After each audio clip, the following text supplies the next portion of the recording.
Gumana. Oh, pero ang ikot ay baligtad. Paano nga ba ayusin ang electric fan na may tester at walang tester? Ito po ay biglang huminto. Okay? So bali, ito po mga repairman, kung may tester ka ay makakasabay kayo sa akin. Ngayon, pihitin natin habang nakalagay po yung ating magkablang test probe habang nakaselect ng times 1K. Ito, number 1 natin, walang reading. Walang reading, ibig sabihin thermal fuse ang problema. Ngayon, kung wala kang tester, ganito lang gawin mo, i-plug mo sa outlet. Tignan mo kung may ugong or wala. Kapag walang ugong, ibig sabihin, thermal fuse po yan. Paano mo nalaman kung may ugong? Maganda kung ilapit mo dito ang inyong tenga para malaman po ninyo kung may ugong or wala.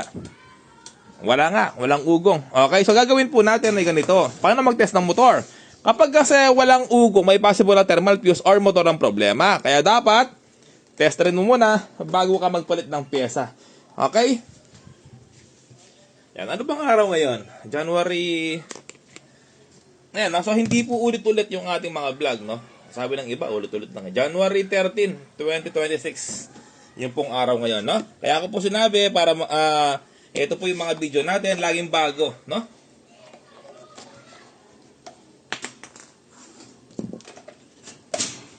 Sa mga gustong mag-repair, pwede ka naman, no? Pwede ka magtayo ng sarili mong shop. Kung marunong ka na mag-repair ng electric fan, washing machine, spin dryer, microwave. Kahit na hindi ka gumagawa ng TV, walang problema, no? Kahit na hindi ka gumagawa ng amplifier, walang problema. Hindi mo kawalan yon. Importante, hindi ka nagmamarunong, no? Yung iba kasi, kahit na hindi alam yung TV tsaka amplifier, nagmamarunong. Ito po, no? Yung dalawang wire ng capacitor, balatan lang natin. Para matest natin yung motor kung okay pa. Ito, tester. Tapos, ganun pa rin, times 1K. Kapag walang reading, ibig sabihin motor ang problema. Kapag may reading, ibig sabihin okay yung motor. Ayan, okay yung motor, mga repairman. So, ibig sabihin, thermal fuse nga to. Ito po, no? Kapag mayroon ka nakikitang wire na ganito, alasin mo lang yan, i-cut mo lang yan. Tapos, hilahin mo. Ito na siya. Tapos, putulin mo. Maganda. Okay, alasin ko muna, no? Para hindi kayo malilito. Di ba? Nalis ko. Ito kasi yung common ng motor. Ang problema, thermal fuse ang problema, sira na. So, ito po yan, di ba? So, ibig ko sabihin, ilalagay mo ngayon dito.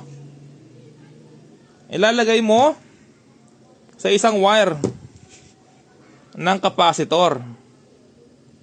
Ang tawag dito ay bypass. Balatan mo dito.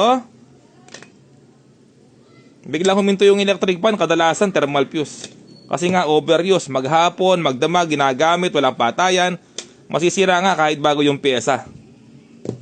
Kailangan bigyan mo rin ng pahinga ang isang electric fan. Okay, subukan natin. Pero bago yon, test rin natin. Hindi ba kanina walang reading? Ngayon, tignan natin ulit kung may reading na, wala pa. Ayan, no? May reading na. Ibig sabihin, nakaselect ng switch. Ayan, may reading na. So, off natin, tignan natin. Ayan, naka-off siya. Okay, so may reading po siya. Number 1 natin. Okay, tapos i-plug ko sa outlet.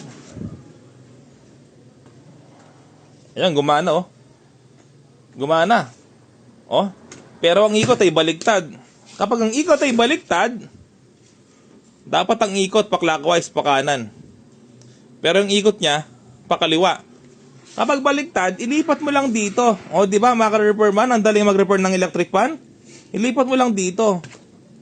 Pwede ka na magtayo ng sarili mong shop sa bahay. Alam ba, magandang negosyo ito.